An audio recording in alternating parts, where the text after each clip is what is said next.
자, 그럼 먼저 첫 번째 상담부터 바로 출발하겠습니다. 문자로 보내주신 사연 확인할게요. 안녕하세요. 부천시 원미동에 1978년에 지어진 연립주택을 보유하고 있습니다. 지난해부터인가요? 가로주택 정비사업을 진행하면서 조합설립추진준비위원회와 신탁시행방식 추진주체 간에 토지 등 소유자의 동의를 위해서 경쟁 중입니다. 어느 쪽으로 동의를 하는 게 나을까요? 라는 질문을 보내주셨는데요. 저는 이런 재건축 재개발에 있어서 조합설립에 대한 이야기는 자주 들어봤는데 이 신탁시행방식이라는 건 조금 생소하기는 하거든요. 어떤 건지 좀 비교 분석을 해봐야 될 것 같네요. 2016년도 3월 달에 이제 신탁사가 시행자로 들어올 수 있는 법이 만들어지면서 진행이 됐는데 예전에 뭐 기억나시는지 모르겠어요. 그 재건축 초과이익 환수제의 기한이 정해지면서 네. 정부 측에서 신탁사 방식으로 간다고 하게 되면은 제초안에 걸리지 않게 해주겠다라는 얘기가 있었습니다. 그때 어디가 움직였냐면 여의도 몇 개의 아파트 단지가 진행을 했었어요. 근데 언론 기사에 나온 내용만 제가 말씀드린다고 하게 되면은 신탁사로 진행하게 되게 되면 제초안에 걸리지 않고 사업비도 절감할 수 있고 그리고 빠르게 진행할 수 있다라고 했었는데 결과론적으로는 그렇게 많이 안 됐습니다. 조합 방식으로 갔을 때의 어떤 그 이율이 3, 4%였으면 신탁 방식으로 갔을 때의 이자율이 6, 7%가 나오는 바람에 어떤 사업성이 그 조합원들이 어떤 손해가 있을 수 있었고요.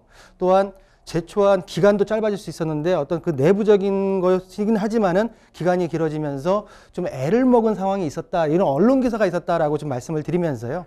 일단 우리 지금 첫 번째 상담, 가로주택 정비 사업을 하는데 조합 방식으로 가는 쪽에다가 도장을 찍어주는 게 맞겠습니까? 아니면 신탁사 시행 방식으로 가는데 도장을 찍어주는 게 맞겠습니까? 어떤 게 더 이득일까요? 라고 하는 질문이십니다. 참고로 조합 방식, 그리고 신탁자 시행 방식, 그리고 하나 더 신탁자 대행 방식이 있습니다. 자, 지금 우리 그 현장은 조합 방식과 신탁자 시행 방식, 가로주택 정비 사업이다 보니까 규모가 작다 보니까 신탁사에서도 신탁자 시행 방식을 진행을 했을 것이고요. 대행 방식으로 간다 하게 되면 신탁사의 수수료가 작기 때문에 제가 볼 때는 규모에 따라서 신탁사 시행 방식으로 진행될 지금 동의서가 지금 진구되고 있지 않나라고 판단이 들고요. 그럼 먼저 가로주택 정비 사업의 대상지 요건에 대해서 먼저 간단하게 설명을 좀 드리면서 진행을 해보겠습니다.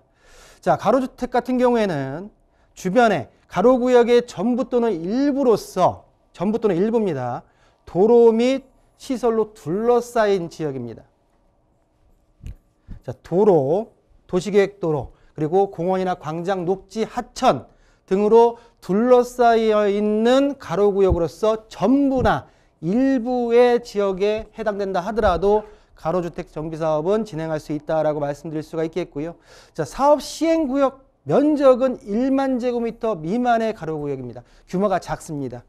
또한 노후 불량 건축물의 수 같은 경우에는 구역 전체 건축물 수의 3분의 2 이상이 노후 불량 건축물의 수가 나와줘야 되고요. 또한 기존 주택 호수와 세대수 같은 경우에는 단독주택 10호 이상, 그리고 공동주택 20세대 이상, 단독 공동주택 20채 이상의 대상지 요건에 해당이 돼야지 가로주택 정비사업으로 진행할 수 있다라고 말씀드릴 수가 있겠고요. 자, 조합 방식과 신탁자 시행자 방식입니다. 우리 시청자분께서 해당 연립주택을 두 지금 주체가 움직이고 있다. 제가 참고로 신탁사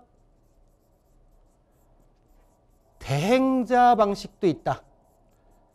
그러니까 일명 대행자 방식으로 간다고 하게 되면은 모든 주체는 조합이 갖고 있지만 결정권은 대행 업무 대행의 업무를 신탁사가 하기 때문에 좀 전문성은 있다. 단 신탁사 수수료가 시행자 방식보다는 좀 더 낮게 책정될 수 있기 때문에 제가 볼 때 이 방식을 추천하고 드리고 싶지만 결론적으로 지금 전체적인 규모가 작다 보니까 지금 신탁사에서도 시행자 방식으로 진행을 지금 진구를 하고 있지 않나 판단이 들고요.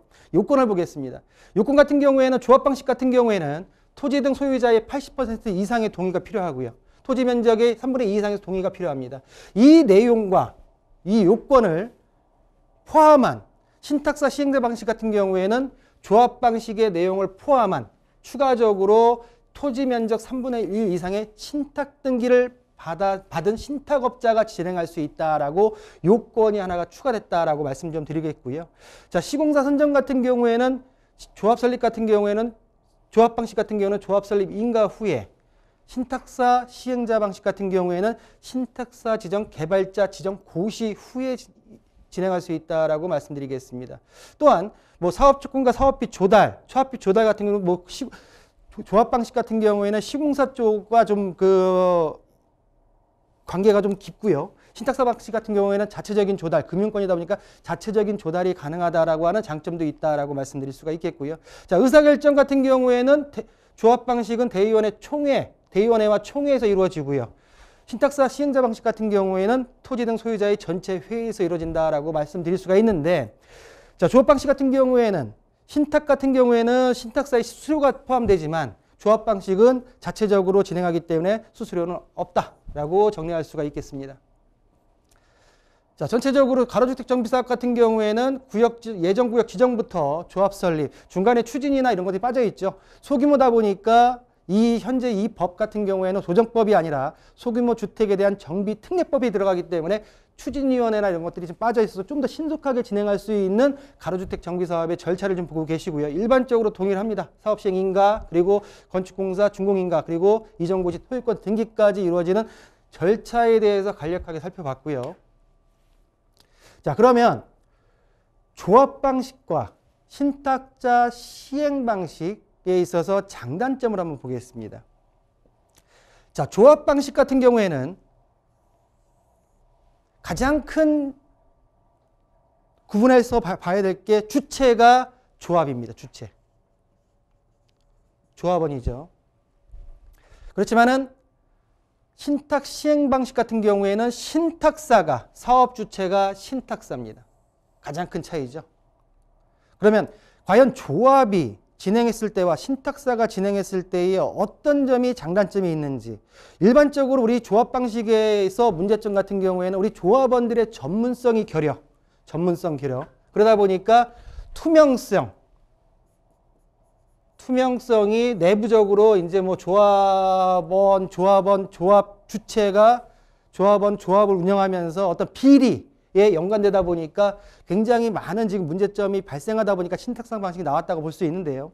보시는 대로 조합 소수 임원 등의 비리 문제, 내부적인 문제가 있을 수 있겠고요. 조합은 독선이 대동장치 부족하고 시공사 선정 후에 시공사에 좀 얽매일 수 있는 단점을 있다라고 말씀드릴 수가 있겠고요. 자, 신탁사 시행 방식에 있어서의 단점 같은 경우에는 사업 주체가 신탁사다 보니까 조합원의 이익이 우선 돼야 되는 게 맞겠지만은 좀 등한시될 수 있다라고 하다 보니까 신탁사 이익이 우선될 수 있다. 또 수수료가 발생하다 보니까 조합원의 이득 아니면은 조합원의 분담금이 이득은 줄면서 분담금은 늘어나는 어떤 조합원의 이익 분배의 문제도 발생할 수 있다라고 할 수 있겠고요. 또 사업 성공 여부와 상관없이 비용이 지불될 수 있는, 누가 과연 사업이 진행이 잘 안 됐을 때 책임을 질 수 있느냐 없느냐의 부분도 따져봐야 된다라고 말씀드릴 수가 있겠습니다. 그렇지만 신탁 시행자 방식에 있어서 장점을 볼 텐데요. 자, 많은 어떤 금융기관과 연계되면서 또 시공사에 연계되면서 전문성에 있어서 사업성이 좀 빠른 추진이 보장된다라고 말씀드릴 수가 있겠고요. 또 금융권이다 보니까 자금 조달이 좀 수월하다. 그리고 시공사와 협력업체의 협의관계에서 우위에 있을 수 있다라고 하면서 사업비 절감 가능성을 좀 얘기를 하고 있다라고 말씀드릴 수가 있겠고요. 자, 조합 방식 같은 경우에는 조합원이 사업의 주체입니다.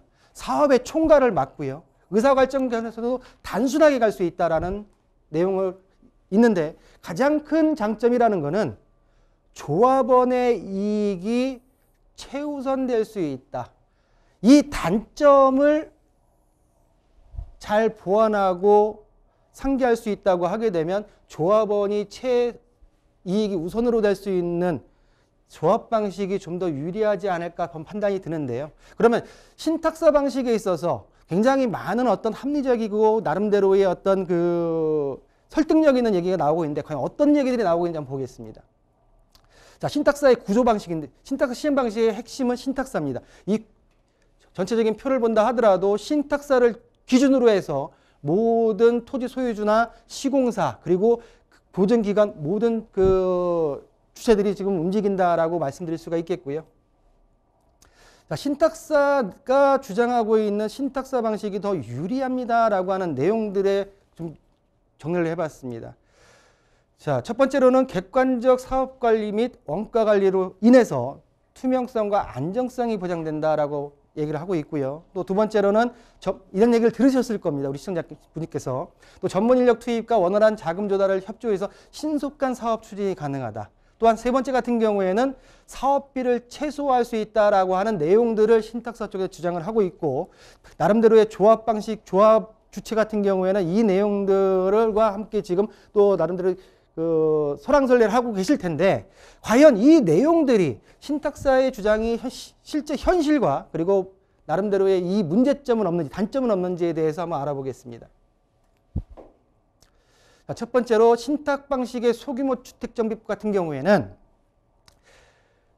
이 가로주택 정비 사업에 해당 법령 외에 신탁 방식으로 했을 경우에는 신탁법 그리고 자본시장법 금융감독원 감독을 받아야 했기 때문에 조합원들이 나름대로의 본인들이 내 아파트, 내 지금 연립이 새로운 뭐 건물로 이루어지기 위해서 도정법 아니면 나름대로의 소규모 주택에 대한 정비법을 이해하는 것 외에도 조합원들이 알기 힘든 법이 들어와 있기 때문에 제가 이 내용을 이해하기가 좀 쉽지 않다라고 말씀드릴 수가 있겠고요.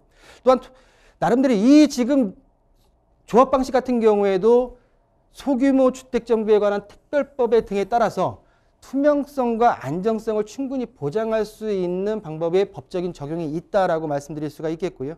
적용법이 많다 보니까 조합원에게는 좀 불리하게 적용할 수 있다라고 하는 게 첫 번째 내용이고요. 자, 두 번째입니다. 기간이 축소될 수 있다. 빠르게 할 수 있다. 조합 설립 절차 같은 경우에는 조합 설립이 될 인가가 떨어질 때까지 한 6개월 정도를 예상합니다. 6개월. 자, 그렇지만은 신탁 방식 절차 같은 경우에는 동의서 준까지 해가지고 한 90일 정도를 얘기를 하는데요. 주장을 하는데 그 이후에 3분의 1 이상의 토지 신탁 등기 그리고 사업 시행자 지정 신청 그리고 지정고시까지 해서 약 100일 정도가 소요되기 때문에 전반적으로 조합 설립 인가 그 진행까지 그리고 사업 시행자 지정 고시까지 걸리는 기간은 비슷하게 진행 속도가 걸릴 수밖에 없는 구조다라고 말씀드릴 수가 있겠고요. 가장 중요한 거죠. 과연 그러면 조합 방식으로 갔을 때와 신탁사 시행자 방식으로 갔을 때 조합원의 이득금, 비용은 얼마만큼의 더 많이 나가고 이득금은 얼마만큼 더 축적시킬 수 있겠습니까? 라고 하는 게 가장 중요할 텐데 일반적으로 우리 신탁사에서 우리 시청자분들 주장할 때는 일반 조합 방식 같은 경우와 신탁사 방식에 있어서 약 10%에서 15% 정도를 절감할 수 있다라고 주장을 합니다. 그렇지만 이 절감된 내용을 가지고서 따져본다고 하게 되면 차입형 토지 신탁 보수, 관리형 신탁이 들어가야 되는데 차입형 토지 신탁 보수가 들어가고 또한 업무 대행 수수료 PMB가 들어가면서 이 지금 절감됐던 부분을 신탁사 보수료로 가는지를 잘 따져보셔야 된다라고 말씀드릴 수가 있겠고요. 자, 공사비가 최소화는 만능은 아닙니다. 공사비를 최소화시킨다는 것은 신탁사가 주가 돼서 시공사를 데리고 오는 거기 때문에 우수한 시공사가 참여하기가 어렵고요. 또한 사업 제한 수준이나 마감재 등에 있어서 품질 수준이 저하될 수 있다. 왜? 금액을 맞춰야 되다 보니까. 또한 신탁 방식 같은 경우에는 시공사는 좋은 사업 제안을 하기가 쉽지 않는 내용의 어떤 방식이다라고 말씀드릴 수 있겠고. 자, 마지막으로 리스트 비용, 예비비, 분양경비 등 미분양 비용에 대한 조합원 부담에 있어서 지적 공사비는 저렴하게 보일 수 있지만 이 내용은 신탁 방식의 공사비에는 들어가 있지 않기 때문에 요 내용도 한번 따져보셔야 된다라고 다시 한번 강조해 드리겠습니다. 자, 정리를 해드릴 텐데요. 우리 조합원들, 과연 조합원분들께서 어느 정도의 몇 명이신지 모르겠지만은 가로주택 정비 사업 같은 경우에는 제가 볼 때는 그다지 많지 않은 조합원들이 계실 텐데, 사업 진행이 빠르다. 조합 방식과 거의 제가 볼 때는 비슷하고요. 분담금이 저렴하다. 그렇지만은 기본 공사비는 저렴할 수 있겠지만은 고급 옵션 등 우리 조합원들이 원하는 수준의 품질을 맞추기는 쉽지 않다. 추가 공사비가 필요할 수밖에 없다라고 말씀드릴 수가 있겠고, 자, 마지막으로 사업 전문성 및 공신력이 있어서 안전하다고 얘기할 수 있겠지만은 외주로 처리하기 때문에 신탁사에 있어서의 어떤 잘못됐을 경우에 물을 수는 있겠지만은 외주 처리이기 때문에 외주 처리를 하면서도 불안한 부분은 여전할 수밖에 없다라고 정리할 수가 있겠고요. 전반적으로 신탁자 대행 방식으로 인해서 대행 수수료만 업무 대행 수수료만 줄 수 있으면 그 방식이 좋겠지만은 규모에 따라서 지금 가로주택 정비사업이라고 하게 되면 신탁사 시행 방식보다는 조합원들의 이익이 최우선으로 되는 조합 방식에 한번 도장을 찍으시는 게 맞다라고 정리하면서, 단 중요한 건 뭐냐면 전문성 결여와 투명성에 있어서 조합 주체들이 공부를 하셔야 되고요. 또 크로스 체크하시면서 투명성을 확보할 수 있다고 하게 되면 제가 볼 때는 우리 시청자분께서는 훨씬 더 조합 방식으로 얻는 이득이 더 클 수밖에 없다라고 정리하겠습니다.